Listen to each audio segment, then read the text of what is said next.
presento al doctor José Bolaño. Muchísimas gracias ante todo por tomarse el tiempo, por estar desde el principio con nosotros, por acompañarnos. El doctor José Bolaño es especialista en clínica médica, es jefe del Departamento de Medicina Interna del Gran Hospital Julio Perrando, presidente del Comité de Calidad Institucional y Seguridad del Paciente del Hospital Perrando, vicepresidente del Distrito Chaco de la Sociedad Argentina de Medicina, especialista en medicina interna y certificado expedido por la UNE, Ministerio de Salud del Chaco, diplomatura de seguridad del paciente, Universidad y Salud, miembro fundador de la Sociedad Argentina de Medicina, ex vocal nacional de la Sociedad Argentina de Medicina, expresidente Distrito Chaco de la SAM, actualmente cursando máster en gestión hospitalaria y servicio de salud, Universidad Cardenal Herrera, Alicante, España. Bueno, es un currículum bastante más que interesante. Así que bueno, le doy la posibilidad, ya puede compartir pantalla cuando quiera, el tiempo es todo suyo. Muchísimas gracias. Bueno, primero muchas gracias, agradeciendo a RPCA esta oportunidad, en particular a Vanessa Bender, quien estuvo coordinando mi presentación y fue, como siempre, tan eficiente y amable. Y muy largo ese currículum que leyeron. Es lo que está buenísimo. Bueno, dejo toda la presentación a usted. Bueno, yo ahí voy a poner. ¿Se ve bien? Se ve perfecto, doctor. Bien. Bueno, yo estaba escuchando a la disertante anterior, ¿no? Y me decían las condiciones en que trabajaba. Yo acuñé un nombre para eso que no es muy original y que otros ya seguramente lo aplican. En medicina se llama medicina basada en lo que hay, ¿no? O sea, que uno se va adaptando y la resiliencia es fundamental para enfrentar este tipo de situaciones como son las pandemias, que son verdaderas catástrofes sanitarias.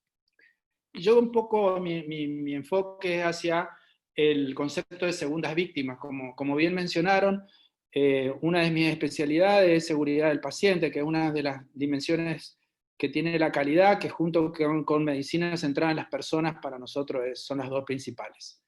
En este análisis de las pandemias siempre estamos viendo mucho y estamos viendo frecuentemente a los pacientes, que por lejos son la primera víctima.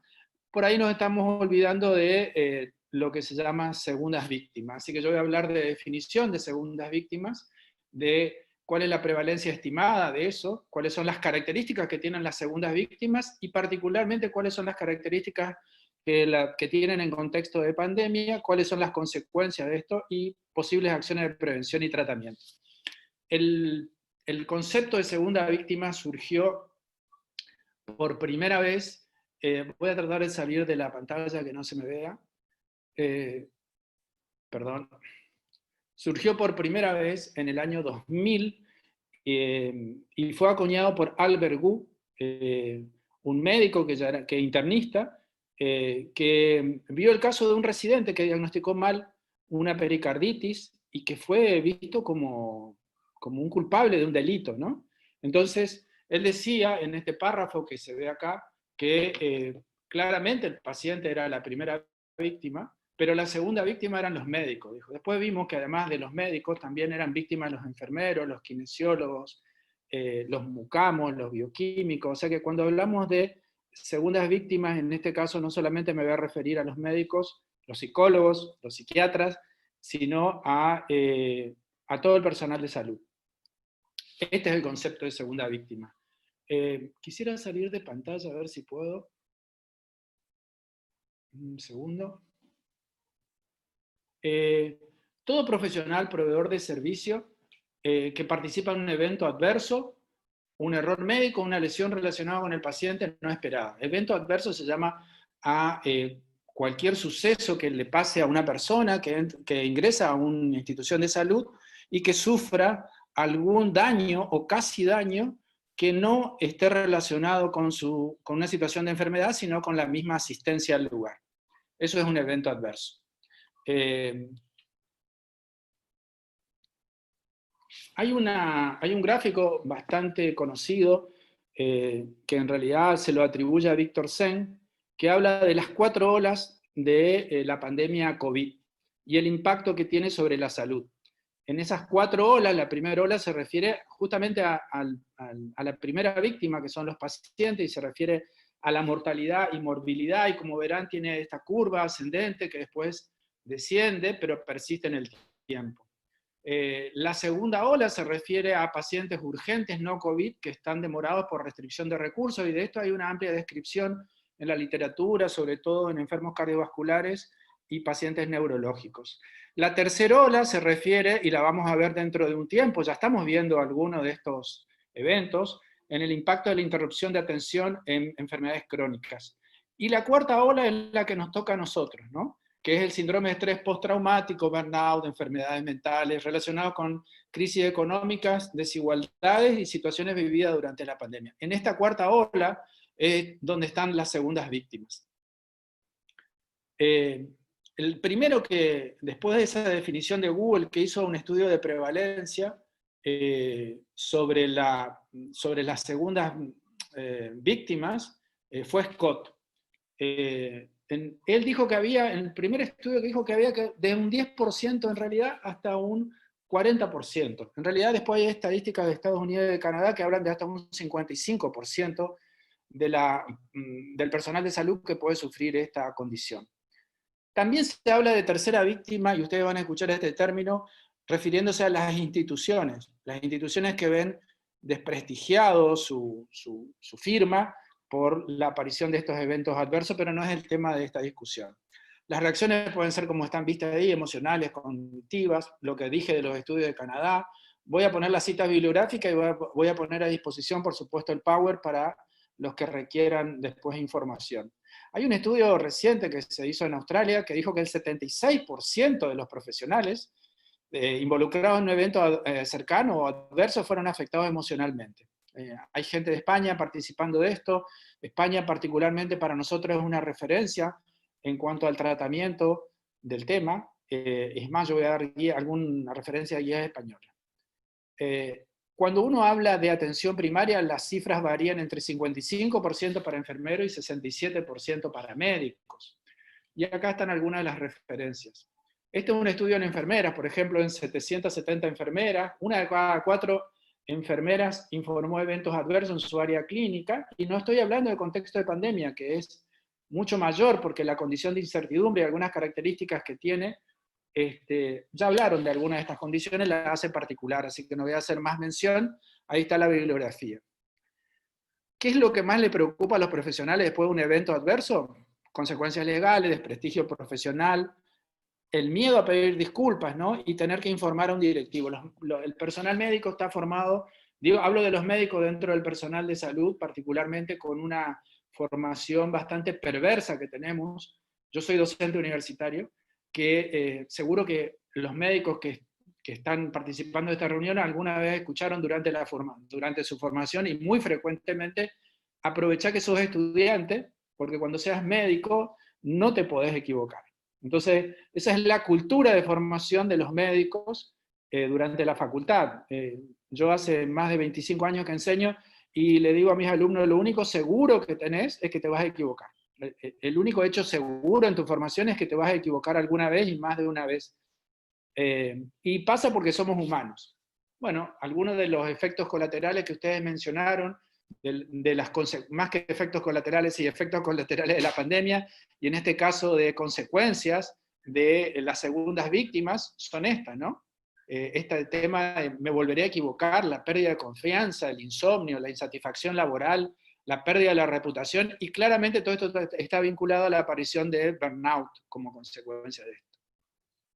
Las consecuencias laborales, que a veces necesitan una baja laboral o un traslado, muchos casos que abandonan la profesión, lo vemos mucho en profesionales, y nosotros hemos tenido casos sobre todo en las especialidades críticas, en las quirúrgicas y en anestesiología. Esto está en una guía española, después voy a dar la cita, y se refiere más bien a algunas características de las segundas víctimas en cualquier contexto de crisis, como es una pandemia.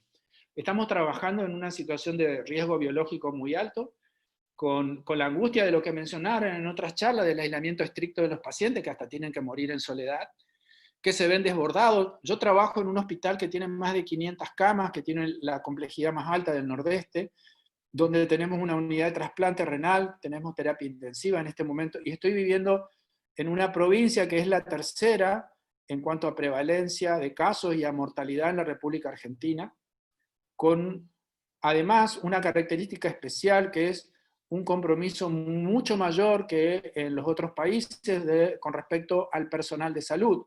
Estamos hablando que de un total de 1.300 casos en la provincia, casi 400 fueron en personal de salud. Normalmente el personal de salud que se involucra en el caso de la pandemia y que padece la pandemia, va entre un 10 o 15%, en algunos lugares 20%, acá estamos hablando casi de un 30%. Y algunos de los clústeres empezaron en el Hospital Central de la provincia. No tener un horizonte claro, nadie sabe, la única certidumbre en la pandemia es la incertidumbre, ¿no? De cómo se comporta el virus, de los cambios de medidas, de los cambios constantes de protocolo, de definición de casos sospechosos, y sobre todo cuándo termina esto. Lo que produce miedo. El miedo es múltiple, ¿no? Nosotros tenemos un colega, un terapista, al cual conozco hace 25 años, yo tengo 31 años de hospital, y se está muriendo, está en una situación muy crítica, entonces estamos todos rezando, implorando por él, y esto la situación de que tenía riesgo de morir se despertó como una sensación de conciencia mayor del riesgo y más miedo. Así que tenemos mucha esperanza en su recuperación, pero genera miedo, miedo a contagiar a la familia, miedo a que estemos minimizando síntomas, y el miedo nocturno. Tengo colegas que me dicen todas las noches tengo sensación de falta de aire, ¿no? Recibimos instrucciones a menudo contradictorias, esto pasa en todos los sistemas de salud. Hubo muchos casos de personal que tuvo que recibir un entrenamiento express, internistas que empezaron a ventilar o que tuvieron que aprender esto, escasez de materiales, por ahí el material está y no sabemos que está disponible.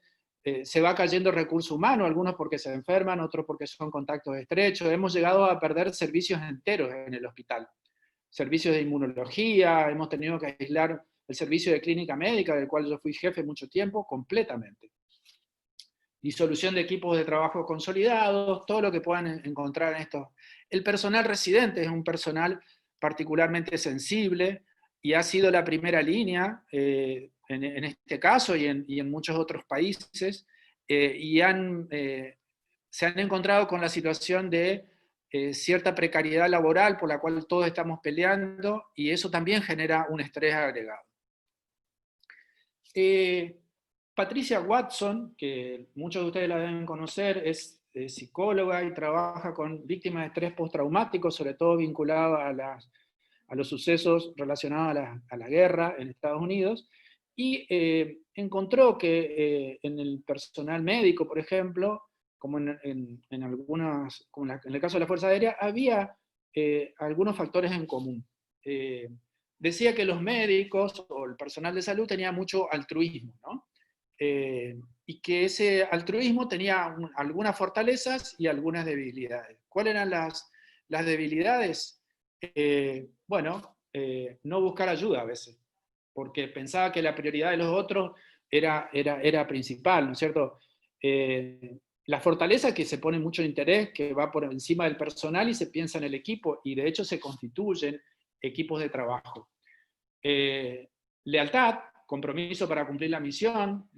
Muchos sienten que no pueden abandonar por más que estén enfermos, y que tienen que seguir. Y la culpa y el duelo que sucede cuando otros se ven enfermos o comprometidos. El estoicismo es bastante característico del personal de salud. La agnosognosia, le digo yo, es casi una patente de los médicos en particular, del hecho de no reconocer enfermedades, ¿no? Me ha pasado a mí que he tenido una meningitis viral, y estuve 3 días hasta que me hice el autodiagnóstico de enfermedad. Un código moral, sentimos esta historia del código moral presente siempre para elegir qué está bien y qué está mal, sobre qué decidimos bien, y la frustración que ocurre cuando otros traicionan ese código moral, porque esto genera una debilidad muy grande en el sistema, que es la inequidad. Las personas que están involucradas fuertemente con la pandemia y las que por distintas razones tienen que permanecer separadas de este cuadro, o a veces, aunque buscan alguna ventaja en esta situación y no participan. Y el concepto de excelencia, que está siempre presente y que es una autoexigencia permanente, y sentirse avergonzado cuando ocurren imperfecciones. Y esto genera esta especie de imagen de superhéroe con capa que no queremos tener y un estetoscopio, y algunas de las frases, que no voy a repetir, que están en la filmina, y que son reiteradas entre el personal de salud. Y solo lo puedo hacer yo, es bastante repetido, y a mí me preocupa mucho cuando lo escucho a eso, ¿no? Pero es bastante coincidente y repetido en el personal de salud. Scott describió cuál es la trayectoria natural de recuperación de la segunda víctima, ¿no? Primero el caos, la respuesta, los pensamientos intrusivos, después empezaba a restaurar la integridad personal, soportar la inquisición que surge de un evento adverso cuando ocurre, y conseguir apoyo emocional. Hoy hablaban de dónde conseguir las fuentes de apoyo emocional. Esto también es un estudio de Scott del 2010, y la verdad que la mayoría de las veces ocurre dentro del interior del equipo, dentro de la institución. A veces hay que buscar apoyo exterior, no necesariamente tiene que ser un apoyo de un psicólogo o un psiquiatra. A veces, en la mayoría de las veces, el principal apoyo ocurre por sus propios compañeros, por sus compañeros de trabajo, por sus compañeros de equipo, o por el personal que trabaja en interrelación con él. Las acciones clave de los líderes, en este caso, lo hablo como líder de equipo, yo fui director del hospital,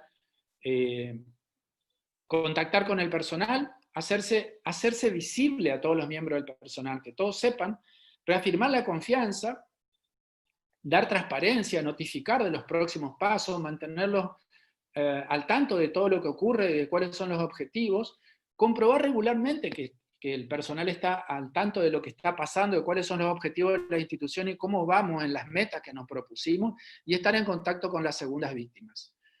Denham escribió, a mí me gusta mucho este acrónimo que se llama TRUST, que por supuesto quiere decir verdad en inglés, y habla de 4 elementos básicos en los derechos de la segunda víctima: transparencia, apoyo, comprensión, respeto y trato justo. Eso es lo que ayuda a una segunda víctima a recuperarse. Y los factores que influyen en el manejo, primero que tiene que haber una sensación de inseguridad. Estamos manejando una situación de por sí imprevisible, donde la incertidumbre es la norma, entonces le tenemos que dar al personal la sensación de seguridad. Para eso, los líderes deben mantener la calma. Un líder nunca debe perder la calma. Eso debe generar una conexión con el personal, si ponemos una institución como el hospital, y para no ser tan teóricos, que el director se comunique con su jefe de departamento, esto con su jefe de servicio, esto con el personal médico y no médico. Propiciar la autoeficacia, hoy hablaron un poco de esto. Generar esperanza, eso es fundamental. Si los líderes no generan esperanza, no ocurre esto. No llegamos a la sensación de seguridad, y esto sigue siendo un círculo que nos cierra. A mí me gusta mucho este acrónimo que usamos en calidad y en seguridad, que en realidad lo ideó alguien que trabaja en seguridad, un chileno, ahora no me estoy acordando el apellido, y el acrónimo es AMAR: anticiparse, monitorear, aprender y responder, que son como los 4 potenciales básicos de la resiliencia, y la resiliencia es probablemente el factor más importante que ayuda a salir de estas catástrofes. Y voy a cerrar, porque lo hago muy largo, y Vanessa me va a corregir, o el moderador me va a corregir, con una frase que para mí fue muy inspiradora. Yo, cuando escuché por primera vez hablar de seguridad del paciente, hay un referente que se llama Lucian Leape, que está en la escuela de Harvard, en la escuela de salud pública de Harvard, es adjunto, y para mí, a mí me donó una de las frases más inspiradoras que hay cuando se habla de seguridad del paciente y cuando se habla de eventos adversos, que es: las personas incompetentes son como máximo el 1% del problema. El otro 99% son buenas personas que intentan hacer un buen trabajo, que cometen errores muy simples, y son los procesos los que configuran para cometer estos errores. Yo trato de transmitir eso día a día. El Hospital Perrando, como dije, tiene 500 camas, tiene más de 2.500 empleados, y más de 500 médicos. Así que un poco la idea de generar una cultura de seguridad y de comprensión a las segundas víctimas empieza por instaurar una cultura de seguridad. Tengo más diapositivas, pero no me parece necesario compartir. En todo caso, se las mando a ustedes para que las compartan. Buenísimo. Creo que estuve bien con el tiempo, ¿no? Espectacular, espectacular. Claro, conciso y humano. Me pareció que una palabra que un poco habla de usted. Tenemos una pregunta que nos hace un psicólogo amigo de la casa, emergentólogo, Juan Manuel Millán, quien pregunta: en situaciones de pandemia, ¿los valores o ideales vocacionales de servicio son una ventaja o una fuente de estrés al autoexigirse un alto nivel al que a veces no puede llegar? Las dos cosas, como mostraba un poco en la diapositiva, son una fortaleza, porque la verdad que yo comparo, hemos discutido, sobre todo con mi señora que viene del campo de las ciencias humanas, el concepto de ver la pandemia como una guerra, pero es así, es en estas situaciones donde vemos cómo es cada uno en realidad, pues son en situaciones extremas donde es cada uno. Entonces, esto de la vocación, particularmente, es una fortaleza que ayuda, pero a veces es tan autoexigente que se transforma en una debilidad. Y hay algo que yo quería aportar a lo que escuché anteriormente, no sé si se me escucha. Perfecto, perfecto, se escucha perfecto. Sí, sí, se escucha perfecto. Hay algo que yo quería aportar a lo que dijeron recién con respecto a la teleconsulta, porque yo lo estoy viendo, nosotros tenemos una sala de internación de COVID de 54 camas. En este momento tenemos el 70% de ocupación, con entre 10 a 15 ventilados por día, con una evolución muy larga. Y hay una queja que yo quisiera, en este contexto de teoría, hay una situación práctica que es, independientemente de la teleconsulta que nosotros le estamos haciendo con los psicólogos y psiquiatras, hay como una queja de los que están en la primera línea, vuelvo a usar términos de batalla, con respecto a que quisieran más contacto físico con los psicólogos y los psiquiatras para tratar sus problemas de angustia y ansiedad. Yo creo que habría que hacer una encuesta y ver si es necesario algún tipo de consulta presencial, porque es como que les resulta insuficiente. Bueno, justamente un poco me venía la próxima pregunta, que era si hay un equipo que se ocupe de los factores psicológicos de los profesionales de primera línea. Usted habla de la telepsicología o por teléfono, ¿no? Pero ahí tienen dispositivos que se Sí, ocupen. yo soy jefe de departamento de medicina interna y tengo a cargo 17 servicios, entre ellos tengo salud mental a cargo. Es muy variado porque tengo cuidados paliativos, medicina interna, terapia, cardiología, bueno, medio hospital. Y desde el primer momento lo que hicimos es no solamente teleasistencia a los que están en la primera línea, sino también al resto del personal, porque van ocurriendo situaciones de angustia con todos estos problemas que dijimos. Pero me parece que es insuficiente. Una pregunta, y con esta ya no lo molestamos más. ¿Qué es la medicina personal? Me hacen esta pregunta. ¿Cómo? No lo escuché. Qué es la medicina personal? Me preguntan qué es la Se me medicina. entrecorta. Perdón, ¿qué es la medicina personal? Cuando habla de medicina, usted habló al principio de la medicina. No, está muy bien la pregunta. No sé si me expresé bien. Lo que quise decir es que, además de este contacto virtual, también le quiero decir que yo estoy encargado del programa de telemedicina de la provincia, entre otras actividades que ahora dejé. O sea que yo estoy totalmente a favor de la telemedicina. Cuando yo quise decir es presencial, es el contacto del trabajador que está en la primera línea sobre todo, ¿no? Con el psiquiatra o con el psicólogo, pero compartiendo el espacio físico, no solo a través de la telemedicina o de la teleconferencia o la telellamada, sino lo escuché del personal de primera línea, no hice una encuesta. Yo creo que es una de las encuestas que tengo que hacer. Me han transmitido 2 de 4, a los cuales pregunté, la necesidad de, ante todo este cuadro de angustia y depresión inicial, la necesidad de estar en presencia de un psiquiatra, un psicólogo, y no hacerlo a través de una pantalla. Sí, la verdad que, bueno, nosotros apostamos a lo mismo. Sí, nosotros en el equipo, en Repeca, tenemos el DIPEC, no sé si lo escuchó nombrar, son psicólogos que trabajan ahí en el Chaco, justamente brindando información a profesionales, a clínicas. Bueno, tratamos de trabajar con psicólogos, con médicos, con pediatras, justamente brindando información, todo lo que es la psicología de la emergencia. Pero bueno, la verdad que muy claro. De vuelta, muchísimas gracias que estuvo desde el primer día, cuando lo llamamos estuvo con nosotros. Y bueno, esperemos que no sea la última, que sea la primera de varias, porque la verdad tener un médico a nosotros también nos nutre muchísimo. Muchísimas gracias, doctor. Muchísimas gracias. Muchas gracias, muy amable por permitirme participar y compartir estos conocimientos y estas experiencias. A usted, por favor. Muchísimas gracias. Hasta luego. Hasta luego.